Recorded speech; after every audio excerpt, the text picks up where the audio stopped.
My sister mocked my allergy in front of guests, then handed me crab-laced soup.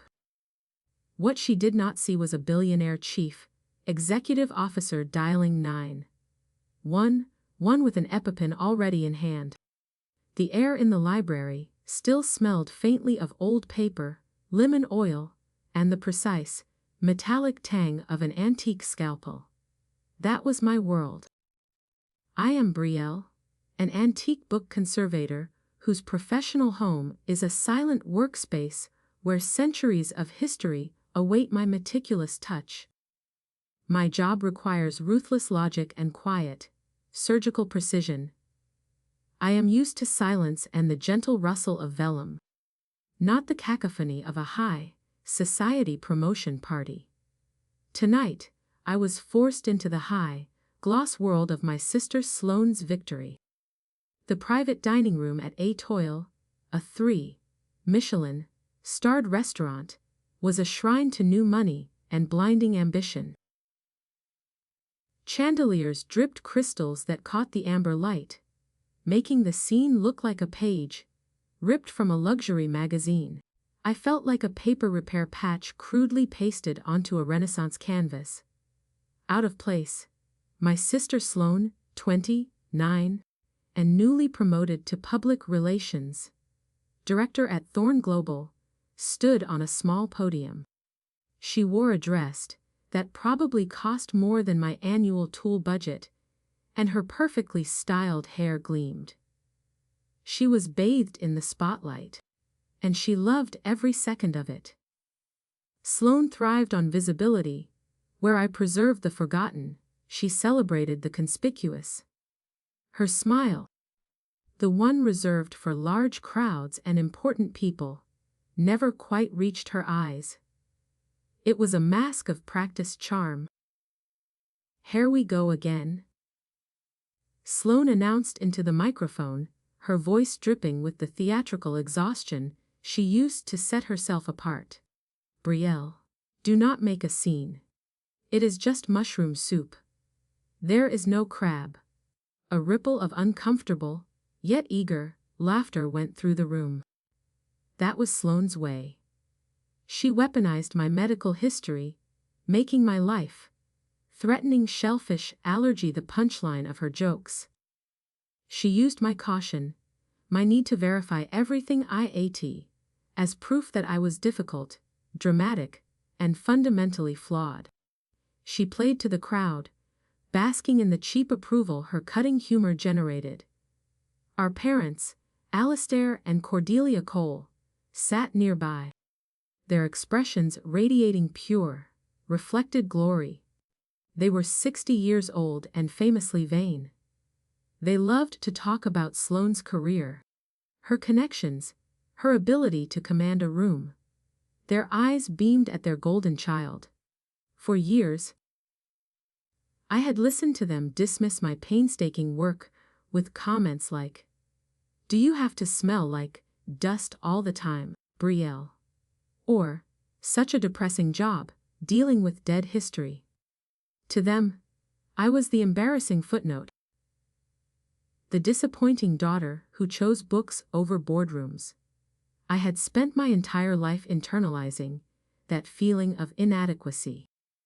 It was easier to be quiet and meticulous in my corner than to fight for recognition in their glamorous, surface-level world. I was emotionally guarded, having learned early on that confronting their cruelty only led to being called too sensitive. I made myself smaller, accepting my role as the overlooked sister just to maintain the shaky peace. Tonight was no different. I simply lowered my gaze, hoping to shrink into the plush velvet chair and become invisible until the dessert course.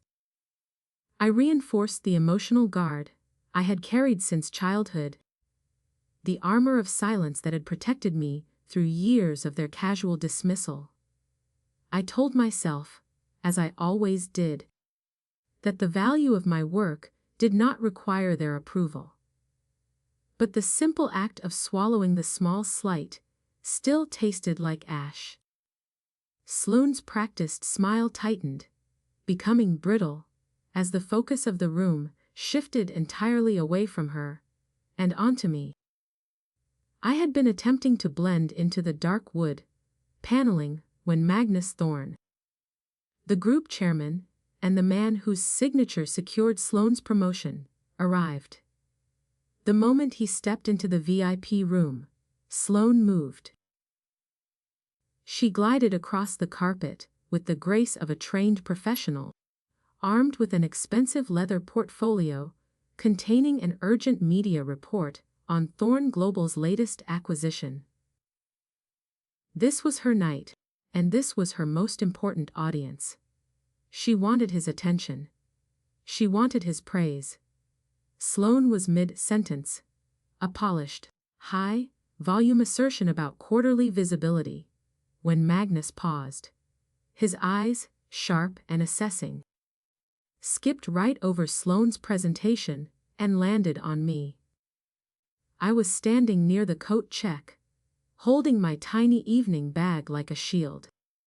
I felt a sudden, unpleasant heat on my cheeks as his gaze locked onto mine.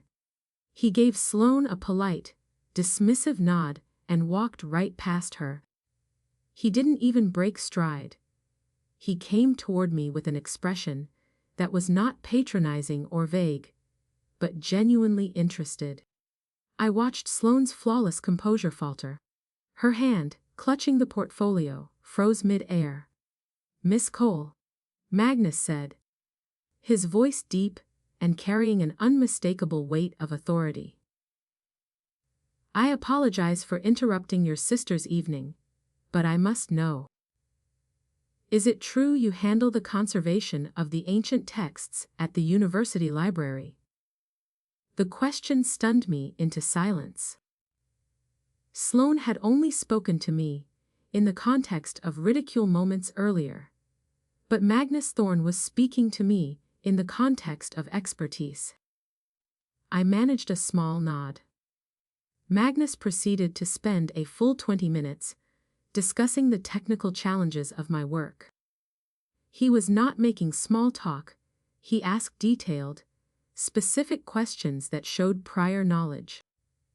We discussed the deacidification process for paper dating back to the 18th century, the importance of pH balance, and the difference between European and Asian paper fibers.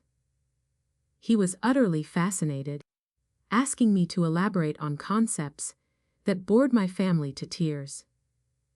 "We recently acquired a collection of 18th century letters," he confided, leaning in slightly. "They are fragile, water-damaged. They need a surgeon for history. Would you consider consulting on their preservation? The cost is irrelevant, the preservation of history is not."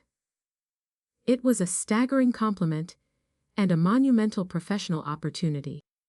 I felt a rare surge of pride, a sense of validation I had never received from my own parents. But I couldn't enjoy it fully. I could feel Sloane's stare burning into the side of my head. I watched her face throughout the conversation. Her polished smile vanished, replaced by a strained, thin line. Her jaw tightened so severely I could see the muscles jump. Her fingers curled into white, knuckled fists at her sides, crushing the corners of the expensive media report she had intended to present. This was supposed to be her night, her moment of triumph. And here I was, the quiet sister with the boring job, stealing the attention of the most powerful person in the room. Sloane had built her life on being the most visible, the most approved. She could handle professional rivals, but she could not handle being eclipsed by me. Her anger was a silent, terrifying thing. It was not mere sibling rivalry, it was a desperate, corrosive rage that needed an immediate, decisive target. She wanted to hurt me, but more importantly, she wanted to humiliate me and prove to the world, and to Magnus, that I was a fraud, or worse, a liar who used her allergy for attention. Sloane's desperate need to shift the spotlight back to herself became a consuming focus.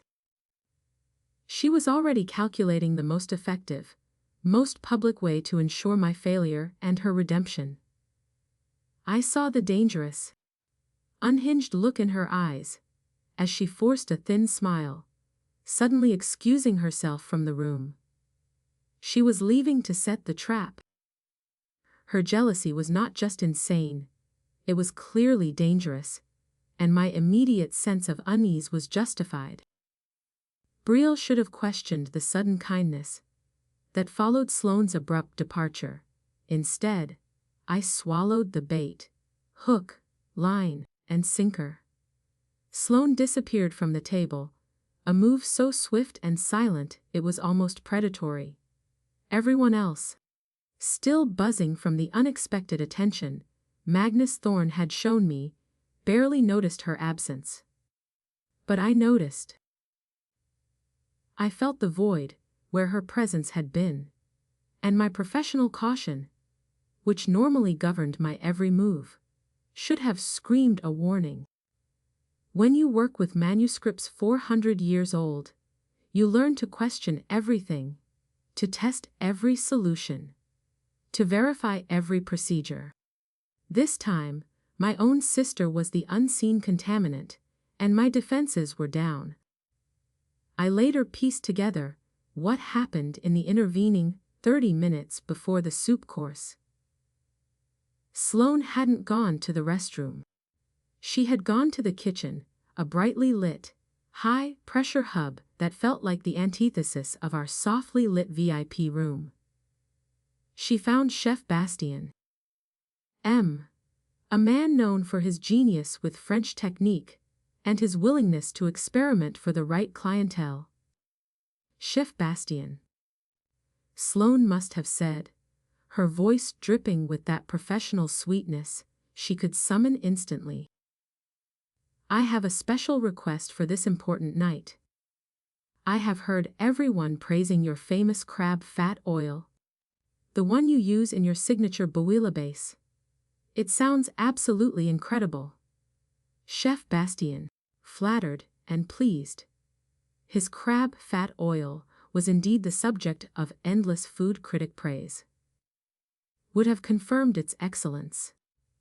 It was made by slowly rendering the fat and roe from blue crabs, resulting in an amber-colored liquid gold, intensely flavorful and rich. It was a chef's secret weapon. I was wondering, Sloane continued, making sure her promotion party was the frame for this request. If, on this monumental night for me, I could experience something truly special, could you add just a tiny touch of that crab oil to the truffle mushroom soup? I think the combination would be extraordinary, novel, unexpected. The request was an unusual culinary pairing, one that momentarily surprised the great chef. Crab and truffle was not traditional. But Chef Bastien was an artist, an innovator. He thought about the rich umami of the crab fat, blending with the earthy sweetness of the truffle and the mushroom. It was a creative idea, perhaps one that could land him yet another star. For you, Miss Cole, on your special evening, he agreed with a small bow.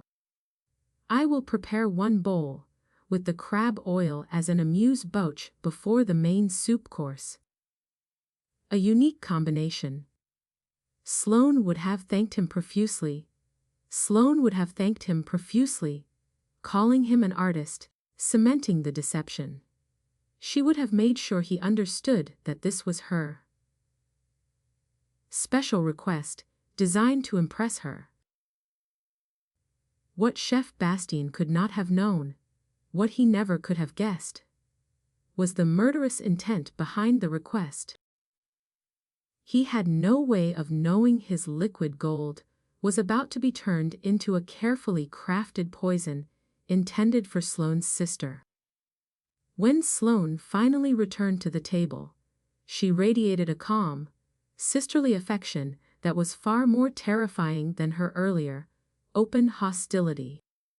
The parents, already deep in conversation with a colleague of Magnus's, barely looked up. The soup course arrived shortly thereafter. The young waiter, Andy, placed the deep bowls carefully on the polished wood. My bowl was beautiful. It had gorgeous, reddish-brown oil swirls on top, catching the ambient candlelight and shimmering like melted copper. It looked exactly like the truffle oil that might be drizzled on a luxurious mushroom soup. Sloane leaned over to me, her voice soft, utterly convincing, and cloaked in false care. I asked Chef Bastien to add a little smoked chili oil and pine mushroom extract to yours, she murmured, her hand resting momentarily, possessively, on my arm. I know you find rich food overwhelming sometimes, so I thought this would make it easier for you to eat. The chili adds a nice warmth without being too heavy. I should have known better. Every instinct that made me good at my job, the wariness, the double-checking, the skepticism, vanished under the weight of her performance. For years, I had craved her approval. A crumb of sisterly affection. The luxurious setting, the dim lighting, the golden glow of the room. It all served to deceive my senses and my caution. The soup itself was a masterpiece of deception. The intense scent of truffle mushrooms filled my nostrils, earthy and overwhelming, completely masking the slightest fishy smell that might have otherwise alerted me. The amber color of the crab fat oil was indistinguishable from high-quality truffle oil. Sloane's lie about the chili and mushroom extract provided a plausible cover for the intense richness of the broth. I suspected absolutely nothing. I picked up my spoon. For one moment, I allowed myself to think that perhaps, just perhaps, Sloane had done something genuinely kind for me, putting aside our lifelong rivalry for a single night of celebration. I took a small mouthful. The taste was incredible, rich, savory, complex, unlike anything I had ever tried. It was a perfect harmony of earth and ocean, a flavor that lasted perhaps 5 seconds on my tongue. Then, the sweetness ended, and the violence began. My throat constricted without warning, as if someone had wrapped a fist around my windpipe and was squeezing with all their strength. The reaction was immediate, violent, and unstoppable. The deception was complete. The wheezing sound wasn't a broken kettle. It was the sound of my life draining away in a gasp. A sound so raw and animalistic, it didn't belong in a room draped in crystal and velvet. My throat constricted, violently and instantly, like a tourniquet pulled tight around my windpipe. My lips began to tingle, then burn, then swell, expanding rapidly until they felt alien and massive. My tongue thickened in my mouth, becoming a heavy, useless piece of flesh that blocked the precious airway. My skin erupted in a flush of angry, red welts. The hives spread across my arms and chest like wildfire, a furious physical map of the betrayal. I tried to stand, to find help, but the reaction had already stolen my coordination and my strength. My legs buckled beneath me. The opulent room tilted sideways as the lack of oxygen began to hit my brain. I fell from my chair, hitting the thick, plush carpet hard enough to knock out the tiny bit of wind I still had left. I couldn't speak. I couldn't scream. I could only claw desperately at my throat, making those horrible, whistling, gasping noises that sounded less human, and more like something desperate trying to escape a trap. And through the crushing terror, Through the white, hot physical pain, I heard her. My sister mocked my allergy in front of guests, then handed me crab-laced soup. What she did not see was a billionaire chief executive officer dialing 911 with an EpiPen already in hand. See. Sloane's voice cut through the confusion, and the sound of gasping, carrying easily across the VIP room. It was not nervous.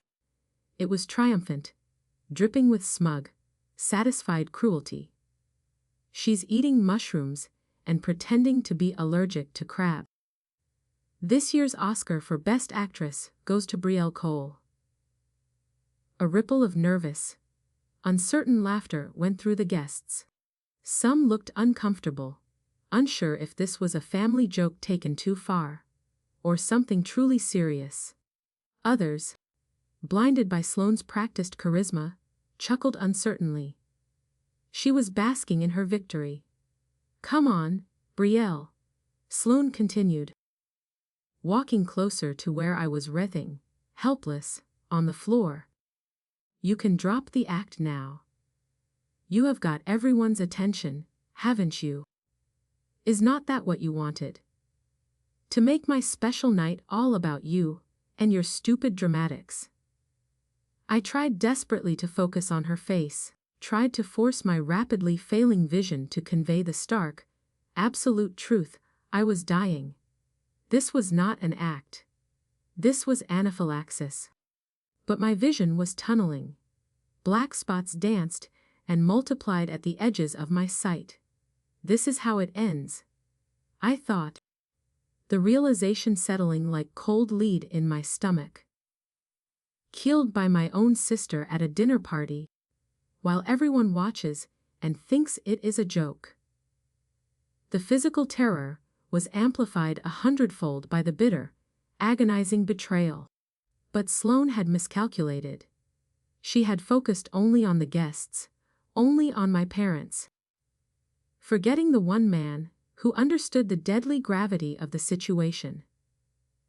Magnus Thorne had seen everything. He had seen the way my lips ballooned. He had heard the thin, high-pitched whistling of my constricted airway. His own daughter suffered from a severe shellfish allergy. He knew exactly what anaphylaxis looked like. He knew how rapidly it moved, and how little time was left. Before I even registered his movement, he was there. Magnus, 58 years old, and weighted by wealth and power, moved with the speed and decisiveness of a commander in crisis. He dropped instantly to his knees beside me. He pulled a device from the inside pocket of his expensive suit. It was an EpiPen, a preloaded auto-injector of epinephrine. He had it in his hand before the nervous laughter had even fully died down. "Move!" he shouted, his voice a blade of pure command that sliced through the nervous energy of the room. "Someone call an ambulance!" Now. He looked down at me, his face grim, his focus absolute.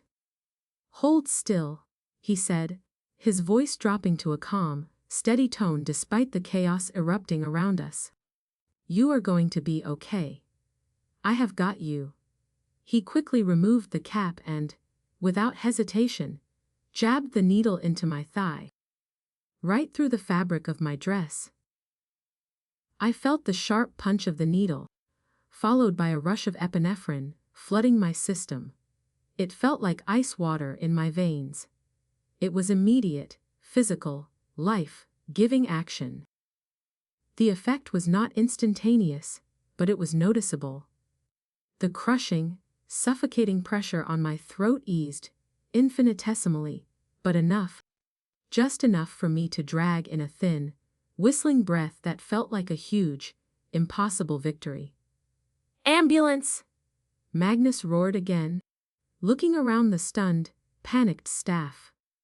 "Call emergency services right now. And someone get me oxygen if you have it." The restaurant manager, face pale, stammered the address into his phone. A waiter ran toward the bar to fetch the first aid kit.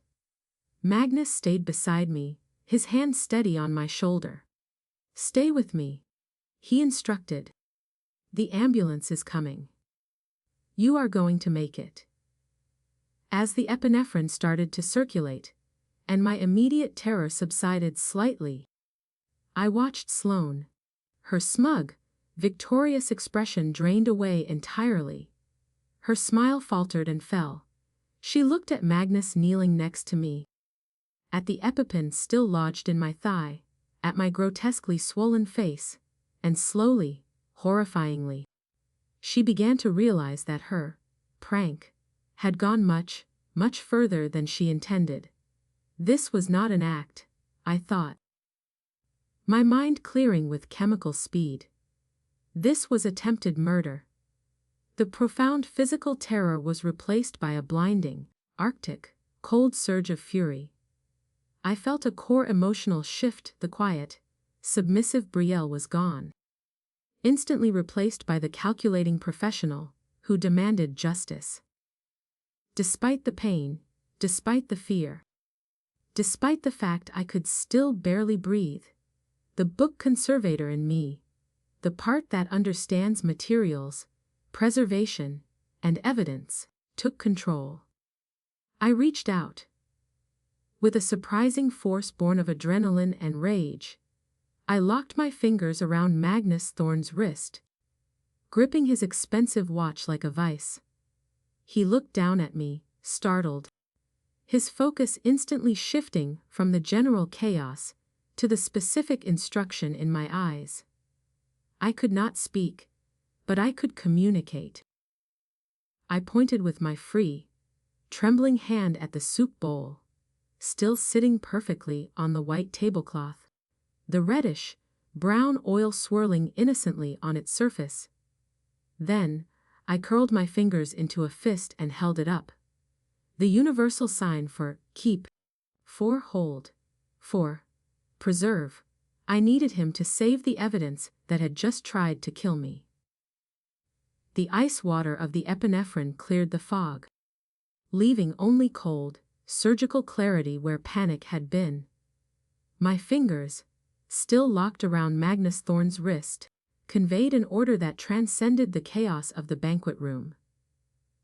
Magnus, a man who built an empire on his ability to read a situation and act decisively, understood immediately. He was not a police officer or a lawyer, but he was a billionaire who understood evidence, liability, and consequence. "No one touches that soup!" he roared, his voice cutting through the rising tide of nervous chatter. It carried the full, terrifying weight of his corporate authority. "Security, seal this table immediately. This is a crime scene." The restaurant's security guards, who had been hovering uncertainly, sprang into action. They formed a physical barrier around the table, a clear line preventing any staff or guests from approaching the dishes, the utensils, or the soup bowl. The shift in atmosphere was instantaneous. The scene went from a medical emergency to a potential criminal investigation. "Mr. Thorne," Sloane started, trying desperately to force a laugh, a familiar tool to dissipate tension. Her voice was too high, too thin. "Isn't that a bit dramatic? It's just a misunderstanding. Nothing leaves this room." Magnus interrupted her, his voice devoid of warmth, cold as Arctic ice. "Not the dishes, not the soup, not a single napkin. Everything stays exactly where it is until the authorities arrive." My mother rushed forward, her perfect makeup suddenly irrelevant against the stark whiteness of her face. "What happened? What is wrong with her?" "She is having anaphylactic shock," Magnus stated sharply, pointing to the EpiPen still sticking out of my thigh. "Someone put shellfish in her food deliberately. This is not a joke or an exaggeration. Without this epinephrine, she would be dead in minutes. My father's gaze shifted from my convulsing body to the soup bowl, then to Sloane. I watched the dawning of comprehension, not of the crime, but of the immense, inescapable scandal. Sloane, he said slowly. His voice hollowed out. What did you do? Nothing. Sloane said too quickly, clasping her trembling hands together to hide them. I just asked for mushroom soup. There wasn't supposed to be any crab in it. She was trying to deny it. Trying to retreat into the world of plausible deniability that had protected her throughout her life. But before she could continue her denial, a nervous presence emerged from the edge of the scene. Andy, the young waiter who had been serving our table all evening. He looked distressed, his face flushed with terror. Miss Sloane, he stammered, his eyes darting between Sloane, Magnus, and me. Do you want me to clear the table? You asked me to have everything ready to clean up quickly after the soup. Not now, you idiot, Sloane snapped at him, her composure breaking. She asked me to have everything ready to clean up after.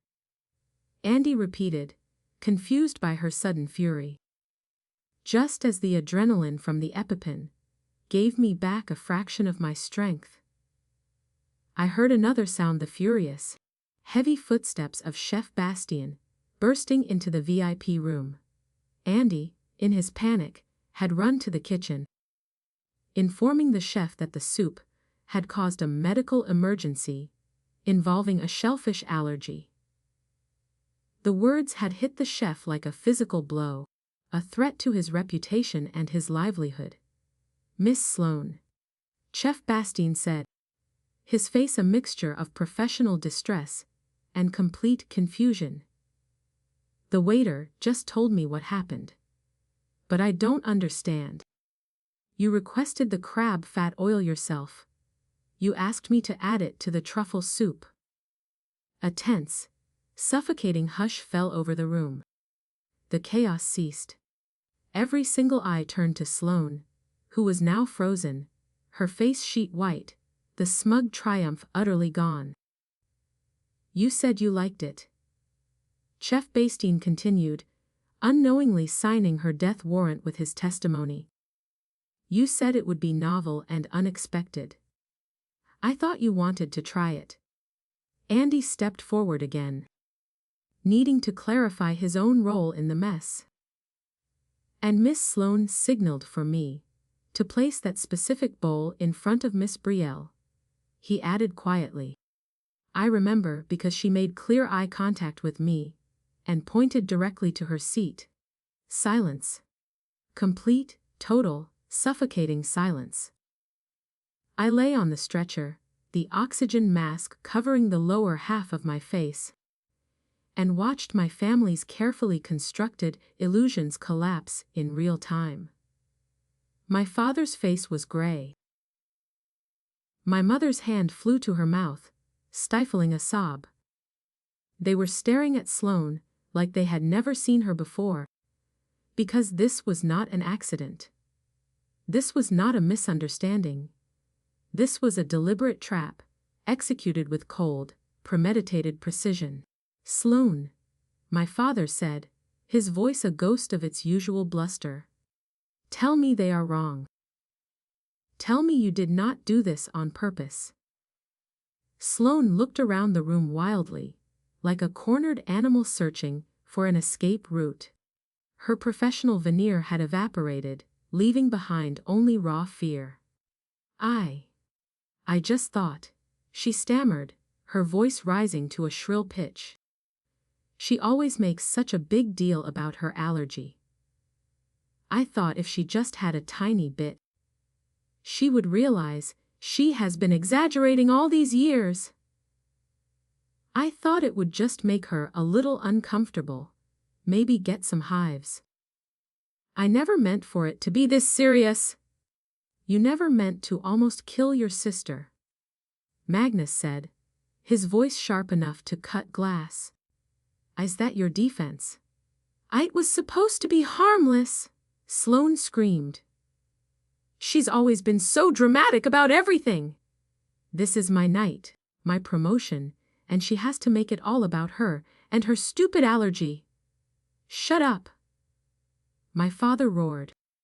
The shock of his tone, he had always defended Sloane, the golden child, silenced everyone instantly. We need to leave now, one of the paramedics insisted urgently, signaling for transport. Her condition could deteriorate. She needs to be in a hospital.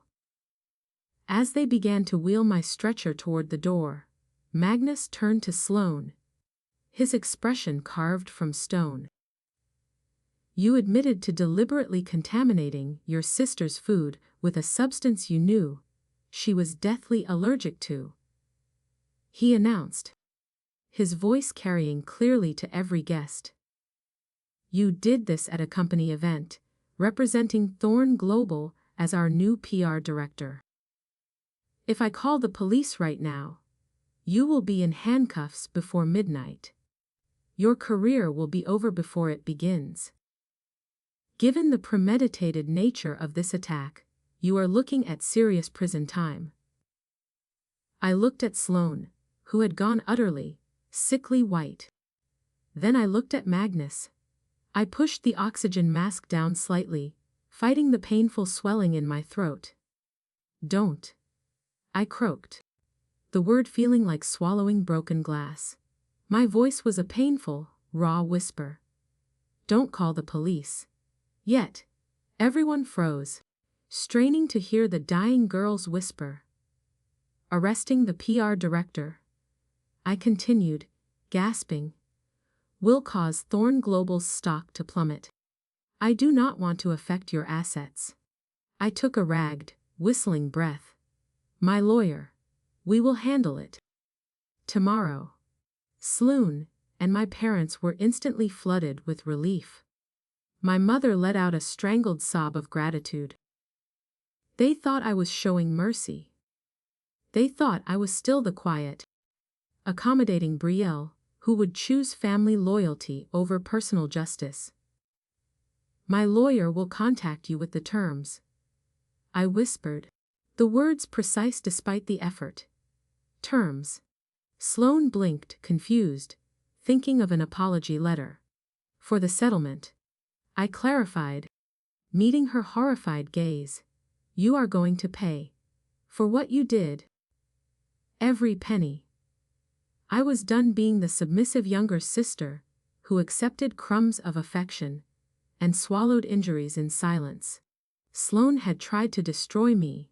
Instead, she had freed me.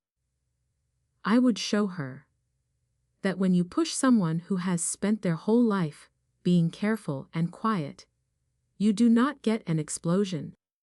You get something far worse. You get precision. I needed time, not mercy, to build a case as airtight as a hermetically sealed manuscript. And my recovery in the hospital provided that perfect window. My family, flooded with relief that I had chosen a civil path, believed they had successfully dodged a bullet. They thought I was healing, processing the trauma, and preparing for the inevitable family meeting, where everything would be swept under the rug with a coerced apology. They were wrong. My mother sent expensive flower arrangements to the hospital, bouquets of lilies and roses that I immediately instructed the nurses to donate to the children's ward. My father called twice, leaving rambling, guilt-laden voicemails about not letting this tear the family apart, and assuring me they would sit down and talk through everything calmly. Sloane, meanwhile, sent a single text message. Can we talk? I think there has been a misunderstanding. I responded to none of them. My silence was not forgiveness. It was the quiet before the storm. It was the careful, focused moment when the surgeon selects the exact tools required for the task. On the second day of my hospital stay, while I was still connected to intravenous drips and cardiac monitors, I had my lawyer, Mr. Lewis, visit me. He was a sharp, aggressive civil litigation attorney in his mid-40s, known for his clinical detachment and ruthless efficiency. I had hired him years ago for a difficult contract dispute, and his work ethic had been deeply impressive. "Tell me everything, Miss Cole," Mr. Lewis said, pulling out his tablet to take notes. His focus was absolute, professional, and entirely devoid of judgment or pity. I recounted every detail in a low, raw whisper. The damage to my vocal cords meant speaking was still painful and difficult. I described the conversation with Magnus Thorne that had triggered Sloane's jealousy, her sudden departure to the kitchen, the chef's deception, the poisoning, her triumphant mockery, and the final confrontation where she all but confessed in front of witnesses. Mr. Lewis's eyes gleamed with professional satisfaction. "This is airtight," he confirmed. "She confessed in front of a room full of people, including the chief executive officer of a major corporation. We have the chef's testimony about her specific request to add crab oil. We have the server's testimony about her directing that bowl to your place. We have physical evidence in the form of the soup itself, secured by Mr. Thorne, and we have Mr. Thorne as a witness to your medical emergency and his immediate intervention. I want affidavits from Chef Bastien and Andy," I whispered, fighting the urge to cough. "In writing, notarized, before they have a chance to be pressured by my family or anyone else." "Consider it done," Mr. Lewis replied.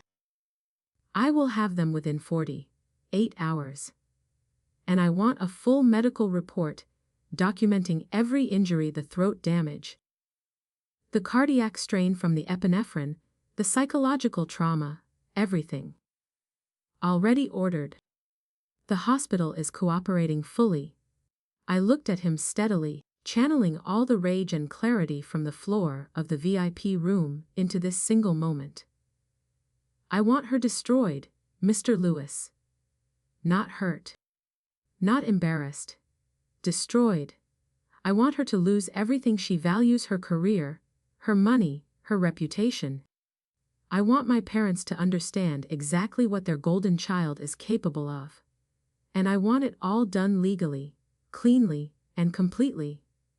"Mr. Lewis smiled, a predator's acknowledgement. "How much are we asking for?" $900,000. I stated without hesitation. "That is enough to ruin her financially, forcing the sale of her assets, but not so much that it seems unreasonable to a mediator. It covers my expenses, lost income, pain and suffering, and the cost of psychiatric care. And it is just low enough that she will think she is getting off easy." "You have thought this through," he observed. "I have had nothing but time to think," I replied. "And one more thing, I want this settled in mediation, not in court. Court takes too long. I want this done quickly, 3 weeks from tonight. Can you arrange that? For $900,000 in a clear-cut case of criminal liability. The defense will jump at mediation. They will be terrified of what a jury would award." "Good," I said, finally allowing the paramedic to adjust my oxygen mask. "Because my silence isn't forgiveness. It is strategy." Mr. Lewis stood up, closing his tablet. "Your sister tried to kill you, Miss Cole. She tried to diminish me." I corrected quietly. "She tried to make me small, to make me weak, to prove I was nothing. That is even worse than trying to kill me." Because she wanted me to survive it. She wanted me to live with the humiliation. I leaned back against the hospital pillows, utterly exhausted but clear-eyed. Instead, she is going to learn what happens when you underestimate someone who spends their life working with things that are fragile but precious. You learn how to protect them. You learn how to repair them. And you learn how to remove anything that threatens them completely, permanently, and without mercy. 3 weeks of silence ended in a beige room where family loyalty went to die a quick, clean, legal death. That was how long it took for the physical swelling to subside, for the cardiac strain to ease, and for Mr. Lewis to compile every scrap of evidence into a file so damning that the opposing counsel's only option was to recommend settlement. My family, meanwhile, had waited. They had relaxed their guard. They thought the quiet meant acquiescence. The mediation room smelled faintly of lemon furniture polish and the sharp, undeniable scent of desperation. It was one of those corporate spaces designed for neutrality, beige walls, a long, sterile oak table, and leather chairs that emitted a strained squeak every time someone shifted weight. This was the arena where careers ended not with a bang, but with a signature. I arrived early with Mr. Lewis, my hands still experiencing the slight, residual tremor that the doctors promised would fade. I wanted the tremor to remain a physical, visceral reminder of the exact moment my life had almost been taken from me.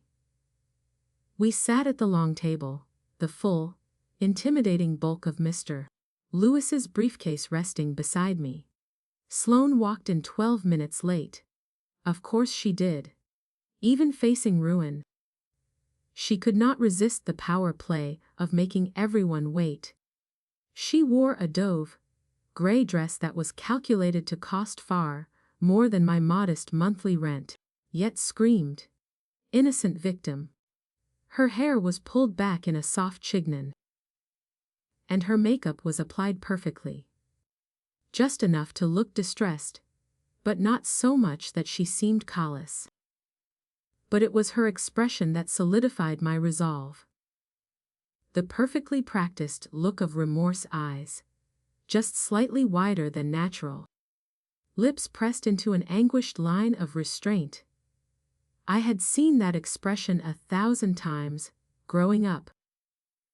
It was the face she wore when she needed someone to believe her lie, when she was about to lie so smoothly she might even convince herself.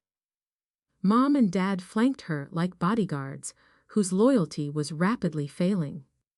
Dad's jaw was set in that stubborn, entitled way that meant he had already decided how this was supposed to conclude, with me backing down. Mom kept glancing at me with eyes that held a new emotion, raw, undeniable fear, mixed with a desperate plea. They looked at me the way people look at a time bomb, counting down the seconds. Brielle. Mom started, her voice slipping into that soft, overly soothing tone she used when I was little and had scraped my knee, or when Sloane had done something unforgivable. Honey, we are so glad you are feeling better. I did not respond. Mr. Lewis had coached me thoroughly. Speak only when absolutely necessary. Let the evidence do the talking. Do not let them touch your emotions. I folded my hands on the table, feeling the cool wood beneath my palms, and waited. Sloane leaned forward, and right on cue, her eyes began to glisten. Brielle, her voice cracked, perfectly, like a hairline fracture in expensive porcelain. I need you to know how sorry I am. I swear. I only thought you would get an itchy rash or something. Maybe your throat would get a little scratchy. She sniffled. the sound meticulously controlled. I just wanted to tease you a bit, you know. Get you to loosen up. Stop being so serious all the time. She reached across the table, intending to take my hand, to physically bridge the chasm she had created. I didn't know. She continued, and now the tears arrived, impressive in their speed and volume. I didn't know you would almost die. If I had known, I never would have. Stop. I cut her off, the single word coming out harder than I intended. Sharp enough that everyone flinched. The damage to my vocal cords gave the word a painful, hoarse edge that lent it more authority than volume. Mom jumped in immediately, playing her role as damage control expert. Brielle, please. Your sister made a mistake. A terrible mistake. But she didn't mean for things to go this far. Can't you just let it go? Let it go. As if my sister hadn't watched me suffocate on a restaurant floor. As if I didn't think it would be this bad. Was a legitimate defense for poisoning someone with a known deadly allergen. Dad cleared his throat, adopting his paternal weight, the tone that used to make me fall in line as a child. Brielle, I know you are angry. You have every right to be. But at the end of the day, no matter what happens, we are your only family, aren't we? Family forgives. Family moves forward. Something inside me finally broke, not with a crash, but with a silent, clean snap. I felt the final tether, the obligation, the guilt, the desperate childhood wish that they would someday choose me first. Fall away like dead weight. The clarity was dizzying, like stepping out of a burning building, and finally seeing the blue sky. No, I said. Sloane's carefully crafted expression flickered with genuine surprise. I do not want a family like this. I absolutely will not let it go. The silence that followed was complete, broken only by the ticking of the wall clock. Mr. Lewis chose that precise moment to open his briefcase. The snap of the lock sounded like a judge's gavel coming down. Miss Cole. Mr. Lewis said, addressing Sloane with a clinical coldness that made it clear there were no family ties or sisterly nicknames present. You are a PR director. You built a career on understanding optics, on manipulating narratives, on knowing exactly how actions will be perceived. Which means you are smart enough to know the boundary between a prank and attempted manslaughter. Sloane's face went white again. That is not. I didn't. We have sworn testimony from Chef Bastien confirming that you specifically requested crab fat oil be added to your sister's soup. Mr. Lewis continued, his voice never rising, never wavering. We have sworn testimony from Andy, the server, confirming that you personally ensured the soup went to your sister's place setting. He pulled out documents, sliding them across the table one by one. We have toxicology reports confirming the presence of shellfish proteins in Miss Brielle Cole's system at concentrations consistent with deliberate contamination. Furthermore, we have your text messages to Chef Bastien from 3 days before the dinner, asking about specific ingredients that could cause an allergic reaction. He paused, letting the final document sink in. And, perhaps most damningly, we have your internet search history from the 48 hours prior to the event. How much shellfish causes allergic reaction? Can you hide crab oil in soup? And symptoms of severe allergic reaction. Each piece of evidence landed, like a stone in stagnant water. This was premeditated, Mr. Lewis concluded, his voice utterly flat. which elevates it beyond reckless endangerment. The district attorney's office has indicated they would pursue charges of aggravated assault with intent to cause grievous bodily harm. Given the evidence of planning, you are looking at 8 years in a state correctional facility.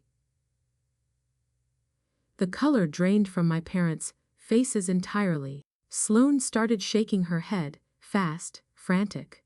No, that is not. I didn't mean.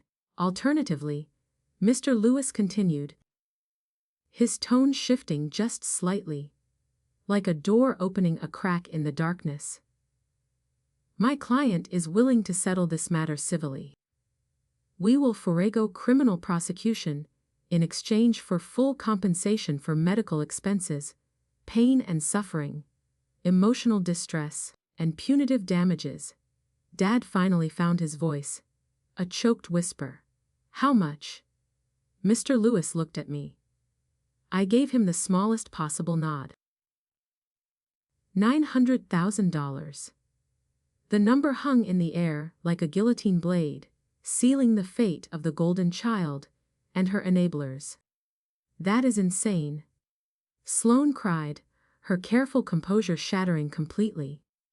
I do not have that kind of money. Nobody our age has that kind of. You have a 2-bedroom apartment in Riverside Heights, valued at approximately $400,000. Mr. Lewis recited without consulting notes.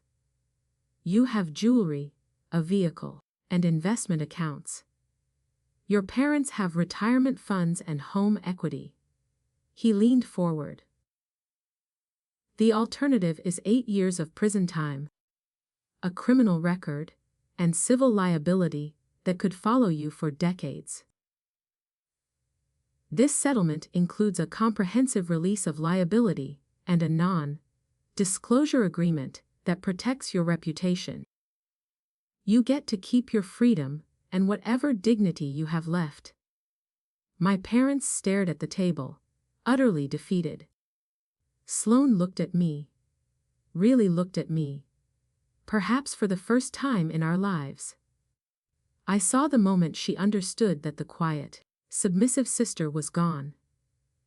This was someone who had nearly died, and decided that survival was not enough. I wanted restitution. I wanted consequences. I wanted everything she had used to hurt me turned against her. You cannot do this, she whispered, the last trace of the theatrical victim gone, replaced by raw pleading. I can, I replied, my voice steady now, resolute. I am. It took 45 minutes of negotiation, of my father trying to argue the amount down, of my mother crying openly, of Sloane alternating between rage and desperation. But the math was simple, and the leverage absolute. $900,000 or 8 years in prison. They signed. I watched Sloane's hand tremble as she put pen to paper. Watching the careful signature that had graced 1,000 PR documents now bind her to financial ruin. I watched my parents sign as co-guarantors, their retirement security traded for their golden child's freedom. When the papers were collected and the terms were set, full payment within 90 days, with the first installment due in 2 weeks. Sloane looked at me one last time, her eyes hollowed out by disbelief. I am your sister, she said. No, I replied, standing up and gathering my coat. You were someone who tried to kill me. There is a difference. I walked out of that beige room, leaving the sound of my mother crying, and my father's angry, desperate voice calling my name behind me. They thought they had seen mercy. They thought I had chosen family over justice. They were wrong. I had chosen precision over impulse. I had chosen a consequence that was long-lasting, legal, and utterly devastating. The settlement was not a ceasefire. It was the foundation upon which I would build my new life, The debt was paid, but the cost of my survival funded the restoration of my life, piece by deliberate piece. The seasons had barely changed before news reached me that Sloane Cole was unemployed. Word travels fast in professional circles, especially when that word involves a massive, sudden civil settlement and the whispers of attempted murder at a 3-Michelin-starred restaurant. The public relations firm let her go quietly, citing restructuring, but everyone knew the truth. The whisper followed her everywhere. Unstable. Liability. That girl who poisoned her sister. The financial devastation was immediate and complete, exactly as calculated. Sloane sold the 2-bedroom apartment in Riverside Heights at a loss, desperate for the quick cash needed to meet the initial installments. Her expensive jewelry went to a consignment shop. The leased car was returned. My parents, who had co-signed the settlement, withdrew their entire pension fund and took out a second mortgage on their house to cover the rest. The first payment cleared. Then, the second. Each installment was a chunk of the life Sloane had built on the foundation of everyone else's diminishment. Months later, I learned through a gossipy former colleague about Sloane's last, desperate bid for relevance. She had charmed an old, money divorcee named Richard, playing the role of the beautiful, sophisticated, slightly fragile victim. She moved into his financial district penthouse, starting to post the usual curated photos online. I'm back. I'm fine. I'm better than ever. It was a classic Sloane performance, but you cannot hide who you are forever, especially not from someone wealthy enough to afford thorough background checks. The mask slipped over something small. A lie about her university degree, perhaps, or a detail about her former job. Richard started digging. What he found was not the sanitized version Sloane had sold, but the clinical truth: a woman who had tried to poison her sister. A woman who had been sued into financial oblivion. He kicked her out, not dramatically, but coldly, efficiently. His assistant packed her things and left them in the lobby. The same way you remove any other threat from your controlled environment. Last I heard, Sloane was working for a telemarketing company in a strip mall across town, reading scripts for $12 an hour in a fluorescent lit room, being hung up on all day. Sometimes I wondered if she thought about that dinner party. If she lay awake in her cheap apartment, thinking about the moment she decided that hurting me was worth the risk. I hoped she did. 1 year after the night I nearly died, I stood in my library. My library. The word still felt surreal. The building was a converted warehouse in the arts district. All exposed brick and enormous windows that let in cascading sheets of natural light. The air smelled of old paper and the particular perfume of preservation. Rows of custom-built shelves lined the walls, each holding volumes in various stages of restoration. This was my company, Cole Conservation and Restoration. The settlement money had been the seed. $900,000, minus the legal fees, minus the medical expenses, minus the cost of therapy. I needed to process what my own sister had done. What remained was enough to lease this space, buy specialized equipment, and hire 2 junior conservators. Turned out, nearly dying had made me a legend in certain academic and high-net worth circles. The book conservator who survived attempted murder, who preserved the evidence, and who built an empire on the compensation. People remembered me. People hired me. Magnus Thorne had been the first. He visited a month after the mediation, appearing at my tiny former studio apartment, with a contract drawn up. 400 years of Thorne family documents, he said simply. First editions, personal correspondence. I want you to preserve them. I had asked why he trusted me with something so valuable. Because you understand that some things are worth saving, and some things need to be cut out, like cancer. He had answered, characteristically direct. You know the difference. That contract alone was worth $200,000 a year for the next 5 years.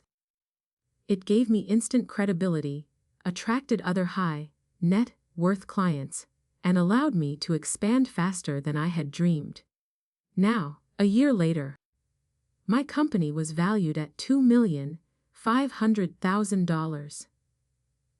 I walked through the library, trailing my fingers along the spines. Feeling the texture of leather and vellum, I fixed them. Carefully, methodically, with patience and precision. I reversed the damage, stabilized what could be saved, and, when necessary, made the hard decision to let go of what was too far gone. My phone buzzed. A text from Mr. Lewis. Final payment cleared. Case officially closed. The third and final installment. Sloane's debt, or rather my parents' debt on Sloane's behalf, was paid in full. I stared at the message, waiting to feel triumph. Instead, I just felt quiet, a profound sense of closure. I turned back to my restoration table, where a 16th-century manuscript waited. I sat down, pulled on my cotton gloves, and selected my tools with the precision of a surgeon. This was what I did now. I preserved what was precious. I eliminated harmful agents, whether they were acid on paper or toxicity in blood relations. My life was whole now. It was brilliant. Built meticulously, on the ashes of the career of the sister who tried to kill me. And for the first time in 26 years, I was exactly where I needed to be.